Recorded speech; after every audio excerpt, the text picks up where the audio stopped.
ఏం పేరండి? నా పేరు సుమాన్. ఎట్లా చూస్తా ఉన్నారు? ఇంకా ఎన్ని రోజులు కొట్లాడబోతున్నారు ఈ ఫీజు రియంబర్స్మెంట్ అంశం మీద? అంటే ఇక్కడ ప్రభుత్వం ఏమనుకుంటుంది అని అంటే విద్యా వ్యవస్థను మేము ఏం చేసినా పట్టించుకోరు అని చెప్పి అంటున్నారు. కానీ భారత విద్యార్థి ఫెడరేషన్ ఎస్ఎఫ్ఐ ఖచ్చితంగా ఉద్యమాన్ని ముందుకు తీసుకెళ్లడంలో ఇప్పుడు గత 2 సంవత్సరాలుగా కొట్లాడుతూనే ఉన్నాం. ఎమ్మెల్యే క్యాంప్ ఆఫీస్ ముట్టడి, ఇప్పుడు మా బ్రదర్ ఎవరైతే ఏదో చెప్పారో మినిస్టర్ క్వార్టర్స్ ముట్టడి, ప్రగతి భవన్ ముట్టడి, రాజ్ భవన్ ముట్టడి, ఇవి కంటిన్యూ చేస్తూనే ఉన్నాం. విద్యా వ్యవస్థను బలోపేతం చేయమని చెప్పి మేము గవర్నమెంట్ రిక్వెస్ట్ చేస్తూనే ఉన్నాం, డిమాండ్ చేస్తూనే ఉన్నాం, హెచ్చరిస్తూనే ఉన్నాం. కానీ మేము ఏవైతే ముట్టళ్ళు పెట్టుకున్నామో విద్యార్థి నాయకులను అరెస్ట్ చేస్తే అవి ఆగిపోతేవి అని చెప్పి ప్రభుత్వం ఏదైతే భావిస్తుందో అది ఖచ్చితంగా ఆగదండి. మాలాంటి విద్యార్థి నాయకులు చాలా మంది ఉన్నారు. విద్యా వ్యవస్థను బలోపేతం చేయడంలో మేము కృషి చేస్తాము. తక్షణమే పెండింగ్లో ఉన్న స్కాలర్షిప్ ఫీజు రియంబర్స్మెంట్ విడుదల చేయాలి. విడుదల చేయకపోతే ఢిల్లీలో జంతర్ మందర్ వద్ద ఏదైతే జరిగిందో అది తెలంగాణ రాష్ట్రంలో జరుగుతుందని చెప్పి భారత విద్యార్థి ఫెడరేషన్ ఎస్ఎఫ్ఐ తెలంగాణ రాష్ట్ర కమిటీ డిమాండ్ చేస్తూ ఉంది. అయితే ఆయన ఏం మాట్లాడుతూ ఉన్నాడు, నాకు నా దగ్గర కాకుండా విద్యా వ్యవస్థ వేరే వాళ్ళ చేతులుంటే విద్యాశాఖ భ్రష్టు పట్టిపోతుంది, అందుకే నా దగ్గర పెట్టుకున్నాను. ఏంది మీ సమాధానం? మేమైతే ఆయన దగ్గర ఉంది కాబట్టి విద్యా వ్యవస్థ భ్రష్టు పట్టిపోయింది అని చెప్పి మేము ఖచ్చితంగా చెప్పగలుగుతాం. విద్యాశాఖకు ప్రత్యేక మంత్రి నియమిస్తే విద్యా వ్యవస్థను పునరావృతం చేసుకోవచ్చు, విద్యా వ్యవస్థను కాపాడవచ్చు. ఆయన విద్యా వ్యవస్థను ఆయన దగ్గర పెట్టుకొని ఒక ముఖ్యమంత్రి అయ్యండి, రాష్ట్రం మొత్తం పరిపాలన చేయాల్సిన మనిషి అయ్యండి విద్యా వ్యవస్థను నా దగ్గర పెట్టుకుంటే బాగుపడుతుంది అని చెప్పి ఆయన చెప్పడము అది ఎంతవరకు కరెక్ట్ అని చెప్పి మేము హెచ్చరిస్తాము.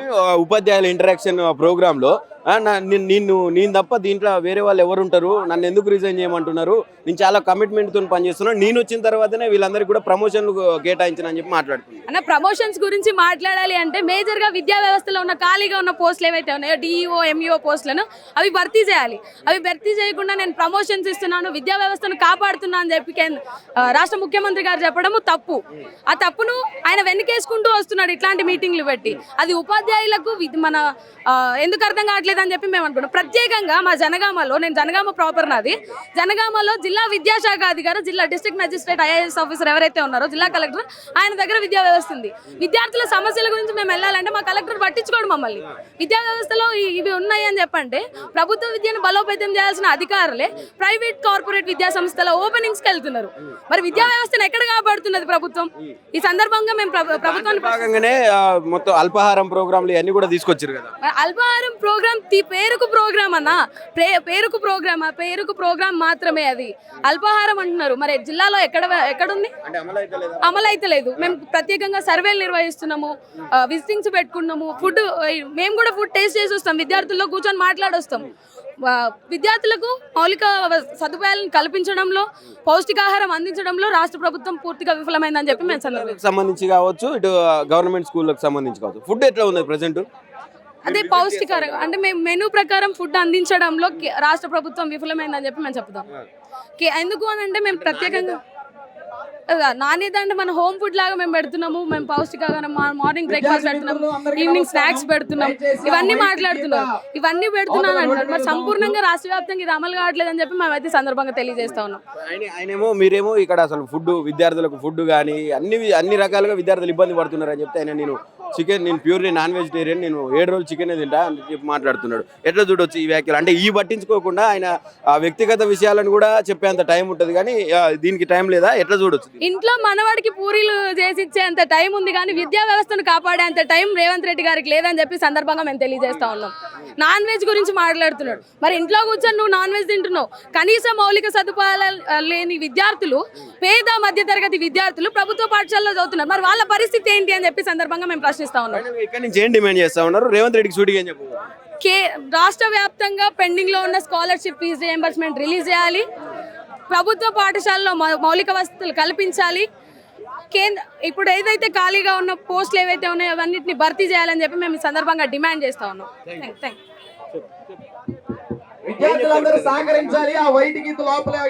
ఏం చెప్తారు దీనికి సంబంధించి? ఎందుకు మళ్ళా ధర్నాలు కావచ్చు, రోడ్లు ఎక్కడం కావచ్చు, ఇదంతా ఎందుకు చేస్తా ఉన్నారు?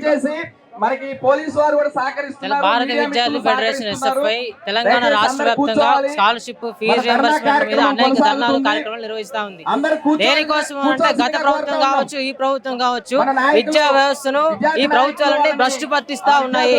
ఎందుకంటే రాష్ట్ర వ్యాప్తంగా 10,000 కోట్ల రూపాయల పైగా స్కాలర్షిప్ పెండింగ్ లో ఉన్నప్పటికీ విద్యా వ్యవస్థను ఈ రాష్ట్ర ప్రభుత్వం కావచ్చు, సీఎం కావచ్చు పట్టించుకోవట్లేదు. విద్యా వ్యవస్థను ఆయన దగ్గర పెట్టుకొనేసి రాష్ట్రాన్ని భ్రష్టు పట్టిస్తా ఉన్నాడు. అలాగే మెనూ ప్రకారంగా భోజనం అసలు పెట్టడం లేదు.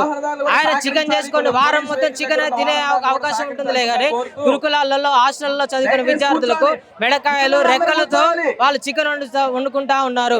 నీసు వాసన వస్తా ఉంది. కాబట్టి విజిటింగ్ చేసే అధికారులు లేరు, ఎంఈఓ లేరు, డిఈఓ లేరు, డిప్యూటీ డిఈఓ లేరు. కాబట్టి తక్షణమే స్కాలర్షిప్ ఫీజు రియంబర్స్మెంట్ విడుదల చేయాలి. దాని కారణంగా ఎస్సీ ఎస్టీ బీసీ విద్యార్థులు విద్యకు దూరం అవుతా ఉన్నారు. బడ్జెట్ కళాశాలలు మూసివేసుకునే దుస్థితి తెలంగాణ రాష్ట్రంలో ఏర్పడింది. ప్రజాపాలన పేరు చెప్పుకొని గద్దెనెక్కిన ఈ కాంగ్రెస్ ప్రభుత్వం ఎక్కడుంది ప్రజాపాలన? విద్యార్థులు సరిగ్గా చదువుకోవడం లేదు, మధ్యలోనే డ్రాప్ అవుట్స్ లాగా మిగిలిపోతా ఉన్నారు. కాబట్టి విద్యా వ్యవస్థ ప్రక్షాళన చేయాలి. విద్యా వ్యవస్థను విద్యాశాఖ మంత్రిని రాష్ట్రం మొత్తం ఏర్పాటు చేయాలి. ఆయన వద్ద ఉంచుకొని దీన్ని సర్వనాశనం చేస్తున్నాడు. కాబట్టి విద్యాశాఖ మంత్రిని తక్షణమే నియమించి పెండింగ్ లో ఉన్న స్కాలర్షిప్ ఫీజు రియంబర్స్మెంట్ బకాయిలు తక్షణమే విడుదల చేయాలనేసి రియంబర్స్మెంట్ లేక సర్టిఫికెట్లు ప్రైవేట్ విద్యా సంస్థల దగ్గరే ఆపేస్తా ఉన్నారు. కాబట్టి ఎలాంటి షరతులు లేకుండా విద్యార్థులకు తమ సర్టిఫికెట్లను అందజేయాలనేసి భారత విద్యార్థి ఫెడరేషన్ ఈ మహాధర్నా కారణంగా డిమాండ్ చేస్తా ఉన్నది. విద్యా వ్యవస్థ వేరే వాళ్ళ చేతులకు పోతే అది భ్రష్టు పట్టిపోద్దని నా దగ్గరనే ఉంచుకున్నా అని చెప్పి ఆనాడు చెప్పిండు గతంలో. అంటే స్టార్టింగ్ లో విద్యా వ్యవస్థ విద్యాశాఖ మంత్రి నియమించాలన్నప్పుడు ఇప్పటికి 2 నెలలు గడిచిపోతా ఉన్నది. ప్రెసెంట్ ఏంది విద్యాశాఖ పరిస్థితి ఏంది? రజనీకాంత్ ఎస్ఎఫ్ఐ రాష్ట్ర అధ్యక్షులు. ఈ రాష్ట్రంలో 2.5 సంవత్సరాలు పరిపాలన నడుస్తుంది. మార్పు అన్నారు, ప్రజాపాలన అన్నారు. ఈరోజు హోంశాఖతో పాటు విద్యాశాఖ తన దగ్గర పెట్టుకొని ఈ రాష్ట్రంలో విద్యారంగాన్ని బాగు చేస్తాం, ఈరోజు అంతర్జాతీయ ప్రమాణాలతోటి విద్యా వ్యవస్థను బాగు చేస్తామని చెప్పిండు. కానీ ఎక్కడ కూడా ఆ రకంగా ఈరోజు లేదు. ఎందుకంటే ఈ రాష్ట్రంలో విద్యాశాఖ మంత్రి ఉన్నాడు, ఈరోజు ఇంటర్మీడియట్ ఫలితాలను కూడా విడుదల చేయడానికి వెళ్ళలేదు. ఈరోజు 10వ తరగతి ఫలితాలను కూడా విడుదల చేయడానికి వెళ్ళలేదు. నువ్వే విద్యాశాఖ మంత్రి అని ఈరోజు ఎస్ఎఫ్ఐ అడుగుతున్నది. ఈరోజు ఫలితాలు విడుదల చేసి రాష్ట్రంలో ఎంతమంది విద్యార్థులు చదువుకున్నారు, ఎంతమంది ఉత్తీర్ణత అయ్యారు, ఎంతమంది ఈరోజు ఉత్తీర్ణ సాధించడానికి కోసం మేము ప్రయత్నం చేసినాం. కనీసం కూడా రాష్ట్ర విద్యాశాఖ మంత్రి మాట్లాడలేడు. విద్యాశాఖ మంత్రిగా రేవంత్ రెడ్డి పూర్తిగా వైఫల్యం చెందిండు. అనేక సమస్యలు ఉన్నాయి. ఎక్కడ కూడా యూనివర్సిటీ సమస్యలపైన సమీక్ష చేయలేదు. School education, higher education, technical education, అదేవిధంగా ఈరోజు వృత్తి విద్య కోర్సులపైన ఎక్కడ కూడా సమీక్ష చేయలేదు. కాబట్టి ఎస్ఎఫ్ఐ అడుగుతుంది, ఖబర్దార్ రేవంత్ రెడ్డి తక్షణం ఈ రాష్ట్రంలో విద్యారంగ సమస్యలను పరిష్కరించాలి, సమస్యలను సమీక్ష చేయాలి. లేకుంటే ఈ యొక్క ఇంద్ర పార్క్ ధర్నా నుండి ఖచ్చితంగా విద్యార్థి లోకం పోరాటాలకు తిరుగుబాటుకు సిద్ధమవుతుందని సందర్భంగా చెప్తున్నాం. ఇలాంటి వాళ్ళు పోరాటం చేస్తుంటే అణిచేస్తున్నారు. ఇంకో పక్క సమస్యలు ఎక్కడేసిన గొంగడు అక్కడనే ఉన్నట్టు సమస్యలు ఉన్నాయి. అసలు నేను ఎందుకు రాజీనామా చేయాలి విద్యాశాఖ మంత్రిగా? నేను చాలా కమిట్మెంట్తో పనిచేస్తున్నా. నేను వచ్చిన తర్వాతనే ప్రమోషన్లు కూడా వచ్చినాయి ఉపాధ్యాయులకు అని చెప్పి మాట్లాడుతూ ఉన్నాడు. మొన్న ఈ రాష్ట్రంలో విద్యాశాఖ మంత్రి ఈరోజు ఎక్కడ కూడా ఈరోజు సరిగా పనిచేస్తున్నారని స్పష్టంగా అనిపిస్తుంది. ఎందుకంటే ఫలితాలు విడుదల చేయడానికి పోయిన విద్యాశాఖ మంత్రి. కాబట్టి అదేవిధంగా ఈ రాష్ట్రంలో ఈరోజు విద్యాశాఖ మంత్రిగా నువ్వు ఏం చేసినావు? నువ్వు చేసిన పని ఏంటిది? యంగ్ ఇండియా గురుకులాల పేరుతోటి అద్దె భవనంలో గురుకులాలు ఈరోజు కొనసాగుతున్నాయి. 2.5 సంవత్సరాలకు ఇప్పటివరకు ఏ ఒక్క బడిగా కట్టినవా, ఈ యొక్క తరగతి కట్టినవా, ఈ యొక్క వంట గది కట్టినవా అని ఈరోజు అడుగుతున్నాం. ఈరోజు యంగ్ ఇండియా గురుకులాల పేరుతో ఉన్న గురుకులాలు విద్యార్థులు వసతి గదే, తరగతి గదే అదే. ఈరోజు దీనికి నువ్వు కారణం ఏంటి? కొన్ని సమాధానం చెప్పాలి. ఎందుకు సొంత బిల్డింగ్ లేవు, ఈరోజు వంట గదులు లేవు, బ్రేక్ఫాస్ట్ సిస్టమ్ అమలు చేస్తున్నామని చెప్తున్నారు. ఎక్కడ బ్రేక్ఫాస్ట్ సిస్టమ్ లేదు. విద్యార్థులు స్కాలర్షిప్ రియంబర్స్మెంట్ పైన పెండింగ్ బకాయిలు ఇవ్వలేము, ఇప్పుడు బకాయిలు ఇస్తామని చెప్తున్నారు. దాంతోపాటు యూనివర్సిటీలో సెల్ఫ్ ఫైనాన్స్ కోర్సులుగా మార్చుతున్నాం. అసలు ఈ పరిపాలన విద్యాశాఖకు నువ్వు పూర్తిగా ఫెయిల్, అట్టర్ ఫ్లాప్ అయిన నువ్వు విద్యాశాఖ మంత్రిగా ముఖ్యమంత్రి బాధ్యతలు నువ్వు చూస్తున్న తప్ప విద్యాశాఖను విద్యా వ్యవస్థను బాగు చేస్తలేవు. కాబట్టి తక్షణమే ఈరోజు విద్యాశాఖ మంత్రికి ఈరోజు నువ్వు తప్పుకొని ఇంకొక మంచి ఉన్నత విద్యావంతులకు ఇవ్వాలి. ఆ విద్యావంతుల పైన నువ్వు సమీక్ష చేసి విద్యారంగాన్ని బాగు చేయాలని నేను తెలియజేస్తున్నావు. మీరు ఇక్కడ ఫీజు రియంబర్స్మెంట్లు ఇవన్నీ అడుగుతుంటే పక్కన జర్మనీ, జపాన్ లాంగ్వేజ్లు నేర్చుకొని పక్కన ఉద్యోగాలు ఇప్పిస్తున్నాం మేము అని చెప్పి మాట్లాడుతూ ఉన్నారు. ఎట్లా చూస్తారు? ఏదైతే ఈరోజు జర్మన్ లాంగ్వేజ్ ఏదైతే అడ్వాన్స్ టాటా కన్స్ట్రక్షన్ అనేది ఉందో ఐటీఐ ఏటీసీలో ఒక కోర్స్ తీసుకురావడం జరిగింది. ఈరోజు ఈ రాష్ట్రంలో జర్మనీ కాదు, అసలు ఈ రాష్ట్రంకి వెళ్ళి ఇంకో రాష్ట్రానికి పోదామంటే కనీసం విద్యా ప్రమాణాలు కూడా కరెక్ట్ లేని పరిస్థితి ఉన్నది. కాబట్టి విదేశాల పర్యటన కాదు, విదేశాల విద్యతో కాదు, ఒక అంతర్జాతీయ ప్రమాణాలతో ఎడ్యుకేషన్ అందించాలి.